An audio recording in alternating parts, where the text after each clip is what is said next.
Hey everyone, I'm Mia Magic, and today we're going to talk about herbology or herb magic. When I heard about herbology in Harry Potter, I was always like, what is that? I need to know more. What's the deal with these mandrakes? And it turns out that herbs have been used for healing and magic pretty much since the dawn of time. Herbs used to be our pharmacy. You had to use medicine from the earth in order to soothe your wounds, whether that was heartbreak or a broken arm. Some of my favorite herbs that I generally use in candle spells and that you can almost always find already in your kitchen cabinet are basil, cinnamon, thyme. You can use herbs in spells with candle magic, ritual baths, in teas, for smoking. You can make oils, essences, lotions. Herbs aren't just for eating. They each have their own energy and their own vibration that they align to. There are different herbs for prosperity, for blessings, for luck, for harmony, for healing, for relaxation, for protection, and for catalyzing or boosting all of our other spell work. You just want to be in the witchy videos with your own witchy cat. Whether they're for making your skin soft and silky, healing and soothing irritations, or to simply make you irresistible. If you really want to connect deeply to a plant, you can do what's called a dieta, which is ingesting a little bit of that plant every day for 30 days, creating the space to commune, to drop in, to understand the energy of that plant. You can also really read the patterns within the plant themselves. What does it smell like? What is the texture like? What do the growth patterns within the plant look like? How does it grow? And the capillary system within the plants all give you information about what kind of energy that plant is aligned with. Allopathic healing is healing with opposites. So like if you have a cold, you would use something really warming. Homeopathic healing is healing with similar things. So if you have a fever, you would also use something that's warming that would open up the pores and help the fever to release. When you use or smell or hold any plant, just notice the sensations that it brings up in your body. See what you feel and if it's aligned for whatever the magical working is that you're creating. I love to forage all of these herbs myself. You can buy the ones that are just the same as you would use for cooking. It really doesn't matter. The magic is about what you bring to it and how you use your intentions.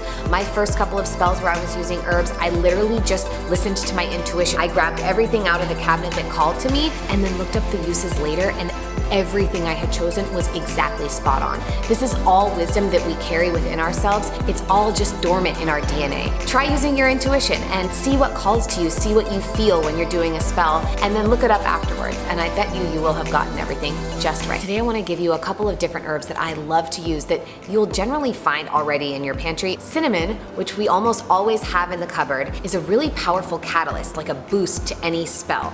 It also brings that sense of vitality and warmth and comfort and contentment that we all tend to feel when we walk into a house where something cinnamony is baking, especially around the holidays. It can be used to speed up the results of any spell, and I always like to make sure to put it on my candles when I'm doing candle magic. Damiana is mood boosting and heart opening. It's said to intensify desire and really create a lusty energy, so it can be used in reconnecting sexually with your partner, or if you really just want to dial up that energy within yourself. Mugwort is an amazing herb that can be especially supportive in divination practices. You can check out my other video all about different ways to divine energy from the cosmos. Mugwort is an incredible herb for inducing your psychic abilities. Open up the chambers of the ancient memory, so the deep magic, the inherent wisdom within you, and it can bring your dreams to life, really stirring that other dimensional reality and bringing it forward into this one, the vividness of your visions to life, if that's what you want. Especially in Celtic traditions, it's been used as a way to aid people on the initiation journey into the healing path, and we all know that one can be intense, so mugwort is a really great way to support you on your spiritual journey.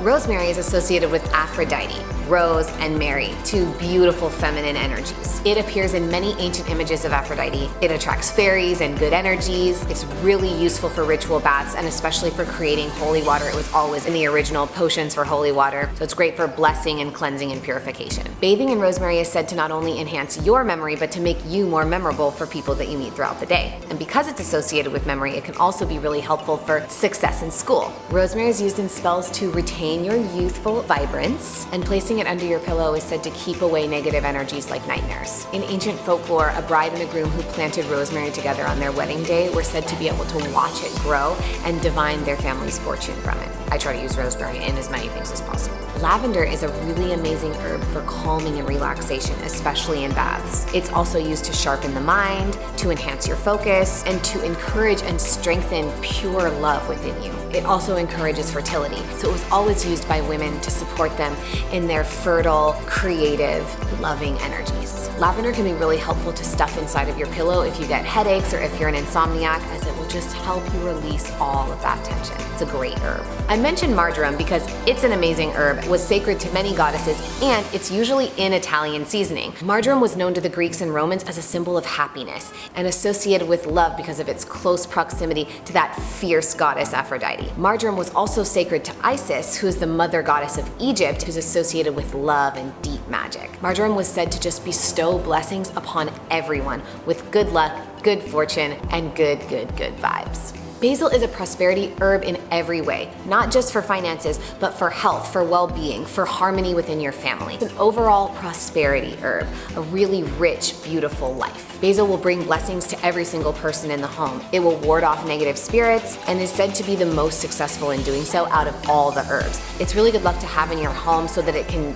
do its banishing work and also its invocation work. Giving a live basil plant to a married couple is a really beautiful sign of the luck and the magic that it will bring to their lives. Thyme is actually such a healing herb, but then has all these beautiful magical properties. It can be used as a lung cleanser to really break up phlegm and calm a cough. It's a natural antiseptic, and it's been used to treat wounds and failing eyes. Throughout history, thyme has been used as a passage to other worlds, which is why I like to use it in my candle spells. It's really like drawing that energy of your dreams and your visions and your desires, what you're working to manifest into this reality because it passes through the dimensions. It's said to make a spirit that has just passed on more courageous to release from their earthly life. It's been known as one of the herbs that helps the magical people, the druids, the witches, the spiritual leaders and shamans to really connect to the entities of the other world that are benevolent in order to receive the guidance that will help you move forward in the most courageous way and banish insecurity. You can also use sage and palo santo as you're setting your circle, because sage is the cleansing and purifying herb,